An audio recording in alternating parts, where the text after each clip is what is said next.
ପିଲାଙ୍କ କାହାଣୀ ଗପ ଗଣ୍ଠି। ଆସନ୍ତୁ ଶୁଣିବା ଏଇ ଗପଟି। ଗୋଟେ ପୋଖରୀ ଥିଲା। ସେଇ ପୋଖରୀରେ ରହୁଥିଲା ଗୋଟେ କଇଁଛ। ସେ କଇଁଛର ଆଉ 2 ଜଣ ହଂସ ସାଙ୍ଗ ଥିଲେ। ସେମାନେ ବେଶ ଖୁସିରେ ରହୁଥିଲେ।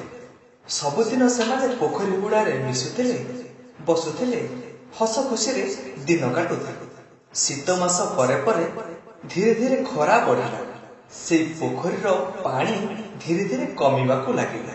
ଏହା କଇଁଛ ପାଇଁ ଥିଲା ବହୁତ ବଡ଼ ସମସ୍ୟା। ଏମିତି ଖରା ହେଲେ ତ ପୋଖରୀରୁ ସବୁ ପାଣି ସରିଯିବ। ସେ ବଞ୍ଚିବ କେମିତି? ଏକଥା ତା 2 ସାଙ୍ଗଙ୍କୁ କହିଲା। ସେମାନେ ଏକାଠି ବସି ଏହି ସମସ୍ୟାକୁ ଦୂର କରିବାକୁ ଉପାୟ ଚିନ୍ତା କଲେ।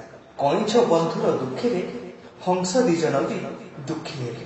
କଣ କରିବେ ଚିନ୍ତା କରୁ କରୁ ଗୋଟିଏ ହଂସର ମୁଣ୍ଡରେ ଗୋଟେ ଉପାୟ ଆସିଲା। ଆମେ ତ ପୋଖରୀରେ ପାଣି ଭରି ପାରିବା ନାହିଁ। ଆମେ ଅଲଗା ଗୋଟେ ବଡ଼ ପୋଖରୀ ଦେଖିବା, ଯେଉଁଥିରେ କି କେବେ ବି ପାଣି ସରିବ ନାହିଁ। ହଂସ 2 ନିଷ୍ପତ୍ତି ନେଲେ, କଇଁଛ ସାଙ୍ଗକୁ ଆମେ ଅନ୍ୟ ଏକ ବଡ଼ ପୋଖରୀକୁ ନେଇଯିବା। ହେଲେ କେମିତି? ପାଖରେ ତ ଆଉ କିଛି ବଡ଼ ପୋଖରୀ ଦିଶୁନି। ଏଣୁ ସେମାନେ ପୋଖରୀ ସନ୍ଧାନରେ ବାହାରି ପଡ଼ିଲେ। ସେମାନେ ବହୁତ ଦୂର ଉଡ଼ି ଖୋଜାଖୋଜି କଲା ପରେ ଦେଖିଲେ ଗୋଟେ ବଡ଼ ହ୍ରଦ ଅଛି।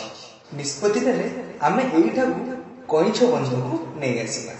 ଏତେ ଦୂର ଆଣିବା କେମିତି ସମ୍ଭବ ବୋଲି ଚିନ୍ତା କଲା। ଗୋଟେ ବାଡ଼ି ସହାୟତାରେ ଆମେ ଆଣିପାରିବା, ନହେଲେ ଏତେ ଦୂର ଚାଲିକି ଆସିବା ସହଜ ନୁହେଁ। ସେମାନେ ପୋଖରୀ କୂଳକୁ ଆସି କଇଁଛ ବନ୍ଧୁଙ୍କୁ ଡାକି ଏସବୁ କଥା ଜଣାଇଲେ। କହିଲେ, ଆମେ ଗୋଟେ ବଡ଼ ହ୍ରଦ ଦେଖିଛୁ, ଆଉ ତୁମକୁ ସେଇଠିକୁ ନେଇଯିବୁ।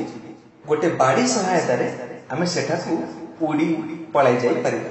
ଆମେ ଦୁହେଁ ବାଡ଼ିର 2 ପାଖକୁ ଥଣ୍ଟରେ ଧରିବୁ, ଆଉ ତୁମେ ବାଡ଼ିର ମଝିକୁ ପାଟିରେ କାମୁଡ଼ି ଧରିବ।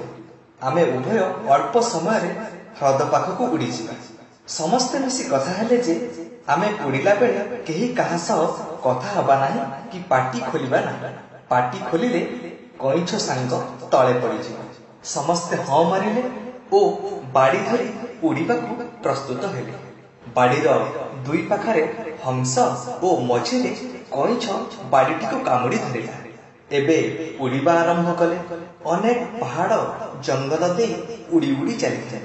ଏମିତି ବହୁ ବାଟ ଉଡ଼ି ଉଡ଼ି ଗଲା ପରେ ସେଇ ହ୍ରଦ ପାଖକୁ ପହଞ୍ଚିବାକୁ ଆଉ ଅଳ୍ପ ଦୂର ଥାଏ ଗୋଟେ ଗାଁ ପଡ଼ିଲା। ଗାଁ ପାଖ ଖେଳ ପଡ଼ିଆରେ ଖେଳୁଥିଲେ କିଛି ପିଲା।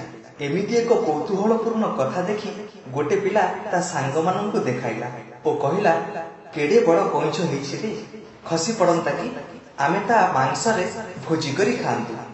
ହଂସ 2 ସେ କଥା ଶୁଣି କିଛି ନ କହି ଉଡ଼ୁଥାନ୍ତି। ଏକଥା ସହି ନ ପାରି ବୋକା କଇଁଛ କିନ୍ତୁ ପାଟି ଖୋଲିଦେଲା। ପାଟିରୁ ବାହାରି ପଡ଼ିଲା, ଆରେ ବଗୁଲିଆ ଟୋକା। ବାସ୍, ଏତିକି କହିବା ମାତ୍ରେ ବାଡ଼ିଟିରୁ ଖସି ପଡ଼ିଲା କଇଁଛ। ହେଲେ ହଂସ 2 ନିରୁପାୟ। କିଛି ସମୟ ମଧ୍ୟରେ ଆକାଶରୁ ଖସି ପଡ଼ିଲା କଇଁଛ। ସେ ଖେଳ ପଡ଼ିଆରେ ପଡ଼ିଲା। ଏଉଠୁ କଥା ଶେଷ। ଆଶା କରେ ଏଥିରୁ ଆମକୁ ବହୁତ କଥା ଶିଖିବାକୁ ମିଳିବ। ଏହା ଆମ ସମସ୍ତଙ୍କ ଜୀବନରେ ପ୍ରତି ମୁହୂର୍ତ୍ତରେ କାମରେ ଆସେ। ବୁଦ୍ଧି ବିଚାରି କାମ କରିବା ଓ ମୁହଁ ଖୋଲିବା ଆଗରୁ ଥରୁଟିଏ ମନେ ମନେ ଚିନ୍ତା କରିବା, ଏହା ଠିକ୍ ନା ଭୁଲ।